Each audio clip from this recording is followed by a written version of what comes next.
Hi எல்லாம் என்ன பண்ணுறீங்க? நாங்கள் காய்கறி வாங்கலான்ட்டு மார்க்கெட் போயிருந்தோம். பார்த்தீங்கன்னா காய்கறி எல்லாமே ரேட்டு வந்து அதிகமாகவே இருந்துச்சு. மார்க்கெட்டில் மெயினில் வாங்கினோம், அதனால் ரேட் அதிகமாக இருந்துச்சு. என்னென்னு பார்த்தீங்கன்னா தேங்காய் எடுத்தேன். தேங்காய் வந்து 35 ரூபான்னாங்க. நான் தேங்காய் வேணான்னு சொல்லிட்டு அப்படியே வச்சுட்டேன். அப்புறம் கொத்தரங்காய் வாங்கினேன். இங்கெல்லாம் பார்த்தீங்கன்னா தேங்காய் வந்து எடை கணக்கு தான்.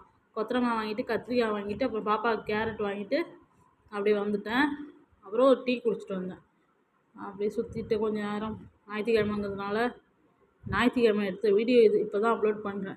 கொஞ்சம் டைம் இல்லை. அப்போலாம் அங்கேயும் இங்கேயும் பாப்பாவுக்கு ட்ரெஸ் எடுக்க போனது, மளிகை ஜாமான் வாங்க போனது, அப்படியே ரவுண்டிங்லேயே இருந்ததுனால கொஞ்சம் கொஞ்சமாக பிட்டாக எடுத்து வச்சுருக்கேன். கொஞ்சம் கொஞ்சமாக அப்லோட் பண்ணுறேன். பாருங்கள். என்னோடய வீடியோ பிடிச்சிருந்தா லைக் பண்ணுங்கள், சப்ஸ்கிரைப் பண்ணுங்கள், ஷேர் பண்ணுங்கள். இன்ஸ்டா ஐடி ஃபாலோ பண்ணிக்கோங்க, யூடியூப் சேனலையும் ஃபாலோ பண்ணிக்கோங்க.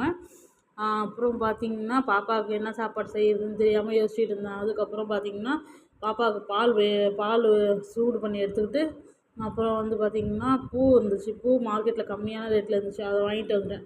பாப்பாவுக்கு வந்து இட்லி வாங்கி ஊற்றியாச்சு அன்றைக்கி. பூ வந்து 1/4 கிலோ வந்து 60 ரூபான்னாங்க. இங்கே தெருவில் வந்து விற்கிறதுக்கு பார்த்தாக்கா 1/4 கிலோ வந்து ஒரு 100 வந்து பார்த்திங்கன்னா எவ்வளோ சொல்கிறாங்க, 50 ரூபாங்கிறாங்க. அதனால் 1/4 கிலோ அங்கேயே வாங்கிட்டு வந்துட்டேன். மொக்கா இருந்துச்சு, ஃப்ரெஷ்ஷாக இருந்துச்சு. அப்படியே ஞாயிற்றுக்கிழமை சிக்கன் எடுத்துடலான்ட்டு நான் மட்டும் சிக்கன் எடுத்துட்டேன். அப்புறம் முட்டை ஒரு 10 முட்டையும் வாங்கிட்டேன். சுத்தல் அப்படியே சுத்தலில் போயிட்டு இதையும் வாங்கிட்டு, அப்படியே பூ வாங்கிட்டு, மளிகை ஜாமான்லாம் வாங்கிட்டு, இது சிக்கன் சமைக்கிறதுக்கு ஒரு ஜாமான் வாங்கிட்டு, முட்டைலாம் வாங்கிட்டு வந்து வீட்டில் அடுக்கி வச்சுட்டேன். காசு இருக்கப்போ வாங்கி வச்சுக்கிட்டேன். காசு நம்ம வந்து மாத சம்பளம் வாங்குகிறோம். நம்ம எங்கள் வீட்டுக்காரங்க மாத சம்பளம் வாங்குறவங்க தான். அதை வந்து நம்ம காசு அப்போ வந்து தேடிட்டு நிற்க முடியாது இல்லையா? இந்த மாதம் வாங்கணும்னா அடுத்த மாதம் 10 வர்ற வரைக்கும் நம்ம அதை வச்சுக்கணும். அதை வச்சு யூஸ் பண்ணிக்கணும். அதனால் நம்ம வந்து என்ன முடியாது, அது காசு இருக்கப்போ நம்ம என்ன பண்ணால் மளிகை ஜாமான் வாங்கிக்கிறோன்னு வாங்கியாச்சு. அப்புறம் பார்த்திங்கன்னா என்ன சமைக்கலான்னு பார்த்துட்டு இருந்தேன். அப்படியே சமைச்சிட்டு சாப்பிட்டு தூங்கிடலான்ட்டு இருக்கோம். அவ்வளோதான். எல்லா முட்டையும் பாதி முட்டையும் அடிக்காச்சு. பாதி முட்டையை எடுத்து பக்கெட்டில் வச்சுட்டேன். வெளில இருந்துச்சுன்னா ஒரே படியாக எடுத்து எல்லாத்தையும் செலவு பண்ணுவாங்க.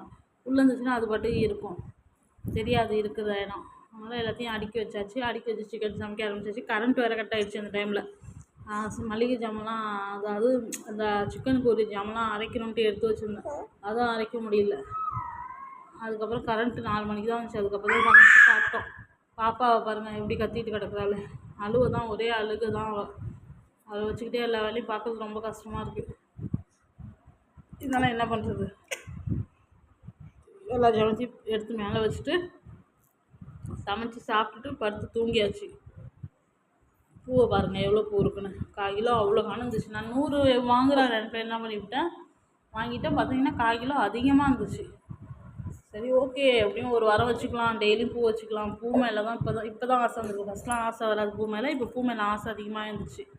அப்புறம் பூ எல்லாம் வாங்கி கொஞ்சம் கொஞ்சமாக கட்டி வச்சுருக்கேன். கட்டுன போகாமல் பாக்கி அப்படியே கட்டாமல் உதிரியாக வச்சுருக்கேன். அதை இன்றைக்கி உட்காந்து கட்டலான்னு